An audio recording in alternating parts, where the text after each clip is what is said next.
Shri Satchidananda Sadguru Sai Maharaj Ki Jai. Chapter 6. Ramanavami Festival and Masjid Repairs. Efficacy of the touch of Guru's hand. Ramanavami Festival, its origin, transformation, etc. Repairs to the Masjid. Before describing Ramanavami Festival and Masjid repairs, the author makes some preliminary remarks about Sadguru as follows. Efficacy of the touch of Guru's hand. Where real or Sadguru is the helmsman, he is sure to carry us safely and easily beyond the worldly ocean. The word Sadguru brings to mind Sai Baba. He appears to me as if standing before me and applying Uddhi, sacred ashes, to my forehead and placing his hand of blessing on my head. Then joy fills my heart and love overflows through my eyes. Wonderful is the power of the touch of Guru's hand. The subtle body consisting of thoughts and desires, which cannot be burnt by the world-dissolving fire, is destroyed by the mere touch of the Guru's hand, and the sins of many past births are cleaned and washed away. Even the speech of those whose heads feel annoyed when they hear religious and godly talks attain calmness. The seeing of Sai Baba's handsome form chokes our throat with joy, makes the eyes overflowing with tears, and overwhelms the heart with emotions. It awakens in us I am He, Brahma consciousness, manifests the joy of self-realization, and dissolving the distinction of I and Thou, then and there, makes us one with the Supreme, one reality. When I begin to read scriptures, at every step I am reminded of my Sadguru, and Sai Baba assumes the form of Rama or Krishna and makes me listen to his life. For instance, when I sit to listen to Bhagavad, Sai becomes Krishna from top to toe, and I think he sings the Bhagavad or Uddhava Gita, song of teachings by Lord Shri Krishna to his disciple Uddhava, for the welfare of the devotees. When I begin to chit-chat, I am at once put in mind of Sai's stories for enabling me to give suitable illustrations. When I myself start to write anything, I cannot compose a few words or sentences, but when he of his own accord makes me write, I go on writing and writing, and there is no end to it. When the disciple's egoism props up, he presses it down with his hand, and, giving him his own power, makes him gain his object, and thus satisfies and blesses him. If anyone prostrates before Sai and surrenders heart and soul to him, then unsolicited all the chief objects of life, viz. Dharma, righteousness, artha, wealth, kama, desire, and moksha, deliverance, are easily and unsolicitedly attained. 4 paths, viz. Of karma, jnana, yoga, and bhakti, lead us separately to God. Of these, the path of bhakti is thorny and full of pits and ditches, and thus difficult to traverse. But if you, relying on your Sadguru, avoid the pits and thorns and walk straight, it will take you to the destination, God. So says definitely Sai Baba. After philosophizing about the self-existent Brahma, his power, Maya, to create this world and the world created, and stating that all these three are ultimately one and the same, the author quotes Sai Baba's words guaranteeing the welfare of the bhaktas.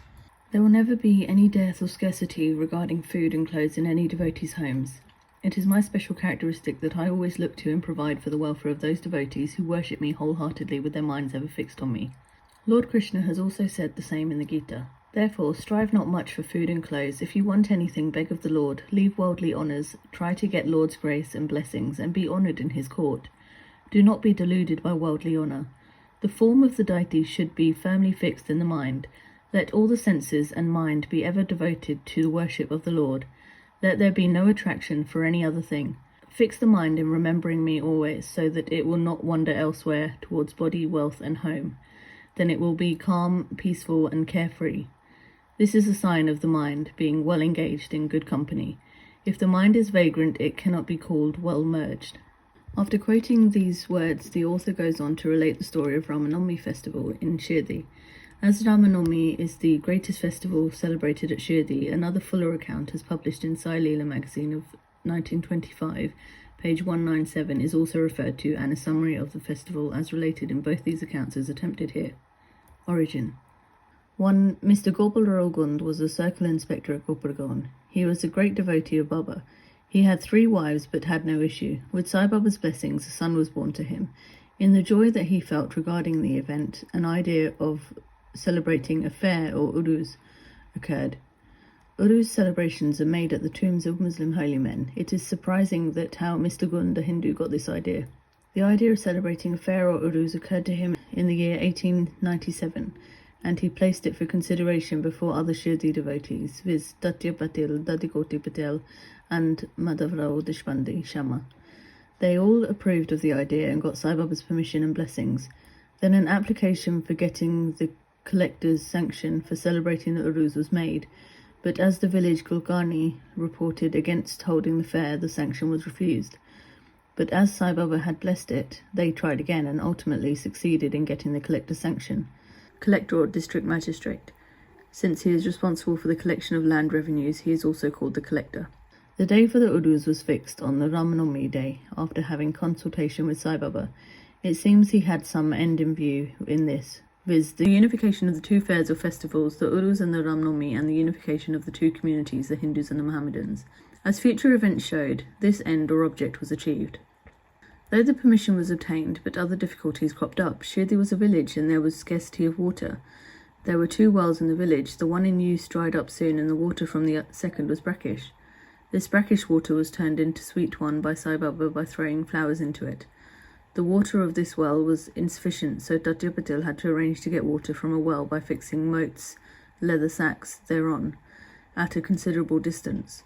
Then temporary shops had to be constructed and wrestling bouts arranged. Gopal Rao Gund had a friend by name Damu Anakesar of Ahmednagar. He also was similarly unhappy in the matter of progeny, though he married 2 wives. He too was blessed by Sai Baba with sons, and Mr. Gund prevailed upon his friend to prepare and supply one simple flag for the procession of the fair. He also succeeded in inducing Mr. Nana Sahib Nimankar to supply another embroidered flag. Both these flags were taken in procession through the village and finally fixed at the 2 ends or corners of the masjid, which is called by Sai Baba as Dwadkamai. This is being done even now. The Sandal Procession. There was another procession which was started in this fair. This idea of sandal procession originated with one Mr. Ahmed Shakar Dalal, a Mohammedan Bhakta from Kerala. This procession is held in honour of great Muslim saints. Sandal, i.e. chandan, paste and scrapings are put in the tulli, flat dishes, and these are carried with incense burning before them in procession to the accompaniment of band and music through the village, and then after returning to the masjid, the contents of the dishes are thrown on the nimbar niche and walls of the masjid with hands. This work was managed by Mr. Ahmed Shakar for the first 3 years and then afterwards by his wife. So on one day, the 2 processions, the flags by the Hindus and that of Sandal by the Muslims, went on side by side and are still going on without any hitch. The arrangement. This day was very dear and sacred to the devotees of Sai Baba. Most of them turned out on the occasion and took a leading part in the management of the fair. Tatya Koti Patil looked at all outward affairs, while the internal management was entirely left to one Radha Krishnamai, a female devotee of Baba. Her residence was full of guests on the occasion, and she had to look to their needs and also to arrange for all the paraphernalia of the fair. Another work which she willingly did was to wash out and clean and whitewash the entire masjid, its walls and floor, which were blackened and were full of soot on account of the ever-burning dunni, sacred fire of Sai Baba. This work she did during the night when Sai Baba went to sleep every alternate day in the Chavadi. She had to take out all of the things, including even the dunni, and after thorough cleaning and whitewashing, replacing them as they were before. Feeding the poor, which was so dear to Sai Baba, was also a great item in this fair. For this purpose, cooking on a grand scale and preparing various sweet dishes was done in Radha Krishnamai's lodgings, and various rich and wealthy devotees took a leading part in this affair. Transformation of Uruz into Ramanomi festival. Things were going on in this way, and the fair was gradually increasing in importance till 1912 AD, when a change took place.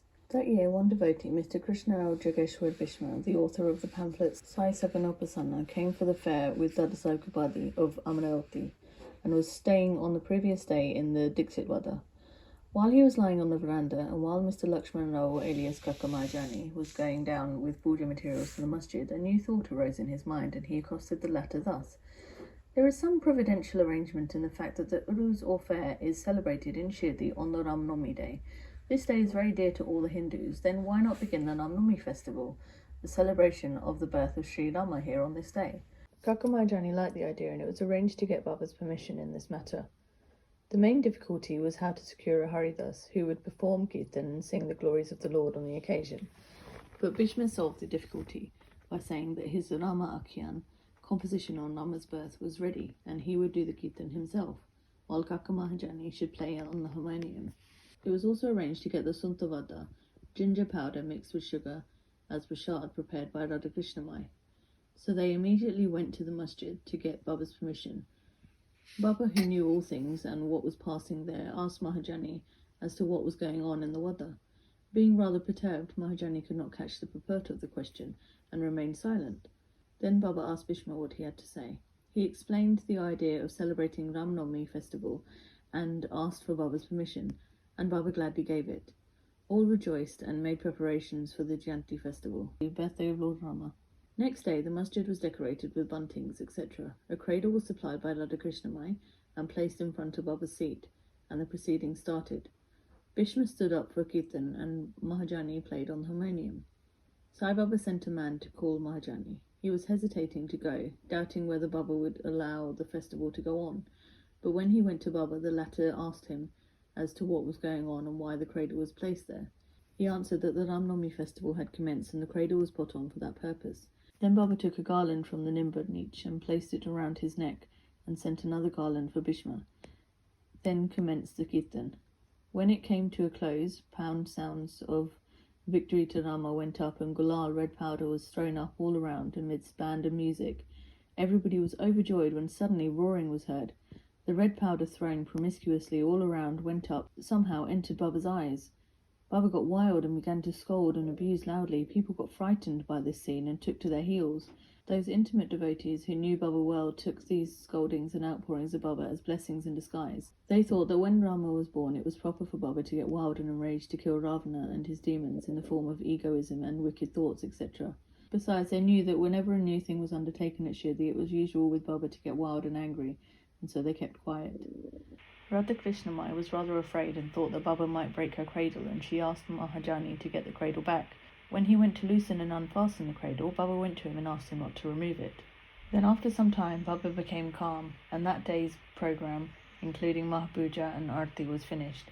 Later on, Mr. Mahajani asked Baba for permission to remove the cradle, and Baba refused the same, saying that the festival was not yet finished. Next day, another Kirtan and Gopal Kala ceremony, an earthen pot containing parched rice mixed with curds is hung, only to be broken after the Kirtan and the contents distributed to all, as was done by Lord Shri Krishna amongst his cowherd friends, were performed, and then Baba allowed the cradle to be removed. While the Ram Navami festival was thus going on, the procession of the two flags by day and that of the sandal by night went off with the usual pomp and show. From this time onwards, the Uruza Baba was transformed into the Ram Navami festival. From next year, 1913, the items in the program of Ram Navami began to increase. Radha Krishnamai started a Nam Sapta, singing the glory of God's name continuously day and night for 7 days, from 1st of Chaitra. For this, all devotees took part by turns, and she also joined in, sometimes early in the morning. As the Ram Navami festival is celebrated in many places all over the country, the difficulty of getting a Haridas was felt again. But 5 or 6 days before the festival, Mahajani met accidentally Balabua Mali, who was known as Modern Tukaram, and got him to do the Kirtan that year. The next year, 1914, another Balabua Satarkar of Brihadsita Javati, district Satara, could not act as a Haridas in his own town as plague was prevailing in his town, and so he came to Shirdi. With Baba's permission, which was secured through Kakasaheb Dixit, he did the Kirtan and was sufficiently recompensed for his labour. The difficulty of getting a new Haridas every year was finally solved from 1914 by Sai Baba, as he entrusted this function to Dasganu Maharaj permanently, and since that time he has been successfully and creditably conducting that function up till now. Since 1912, this festival began to grow gradually year by year. From the 8th to the 12th of Chaitra, Shirdi looked like a beehive of men. Shops began to increase, celebrated wrestlers took part in wrestling bouts, feeding of the poor was done on a grander scale. Hard work and sincere efforts of Radha Krishnamai turned Shirdi into a Sansthan state. Paraphernalia increased. A beautiful horse, a palanquin, chariot, and many silver things, pots, buckets, pictures, mirrors, etc., were presented. Elephants were also sent for the procession. Though all this paraphernalia increased enormously, Sai Baba ignored all these things and maintained his simplicity as before. It is to be noted that both the Hindus and Mohammedans have been working in unison in both the processions, and during the entire festival there has been no hitch or quarrel between them at all so far. First, about 5,000 to 7,000 people used to collect, but that figure went up to 75,000 in some years. Still, there was no outbreak of any epidemic or any riots worth the name during so many past years. Repairs to the masjid. Another important idea occurred to Gopalkand. Just as he started the Uruzul fair, he thought that he should put the masjid in order. So in order to carry out the repairs, he collected stones and them dressed, but this work was not assigned to him. This was reserved for Nana Sahib Jindorkar and the pavement work for Kaka Sahib Dixit. First, Baba was unwilling to allow them to have these works done, but with the intervention of Malsapati, a local devotee of Baba, his permission was secured. When the pavement was completed and one night in the masjid, Baba took a small guddi for his seat, discarding the usual piece of sackcloth used till then. In 1911, the Subha Mandap courtyard was also put in order with great labour and effort. The open space in front of the masjid was very small and inconvenient. Kaka Sahib Dixit wanted to extend it and put on it a roofing. At great expense, he got iron posts and pillars and trusses and started the work. At night, all the devotees worked hard and fixed the posts, but Baba, when he returned from Javadi next morning, uprooted them all and threw them out. Once it so happened that Baba got very excited, caught a pole with one hand and began to shake and uproot it, and with the other hand caught the neck of Tatya Patil. He took by force Tatya's feta, struck a match, set it on fire, and threw it in a pit. At that time, Baba's eyes flashed like burning embers. None dared to look at him. All got terribly frightened. Baba took out a rupee from his pocket and threw it there as if it were an offering on an auspicious occasion. Tatya also was much frightened. None knew what was going to happen to Tatya, and none dared to interfere. Bakaji Shindi, the leper devotee of Baba, made a little boldly advance, but he was pushed out by Baba. Madhav Rail was also similarly treated, he being pelted with brick pieces. So all those who went to intercede were similarly dealt with. But after some time, Baba's anger cooled down. He sent for a shopkeeper, got from him an embroidered feta, and himself tied it on Tatya's head, as if he was being given a special honour. All the people were wonderstruck to see this strange behaviour of Baba. They were at a loss to know what enraged Baba so suddenly and what led him to assault Tatya Patil and why his anger cooled down the next moment. Baba was sometimes very calm and quiet and talked sweet things with love, but soon after, with or without any pretext, got enraged. Many such incidents may be related, but I do not know which to choose and which to omit. I therefore refer them as they occur to me. In the next chapter, the question whether Baba was a Hindu or a Mohammedan will be taken up, and his yogic practices and powers and other matters will be dealt with. Bow to Shri Sai Baba. Peace be to all. Shri Satchidananda Sadguru Sai Maharaj Ki Jai.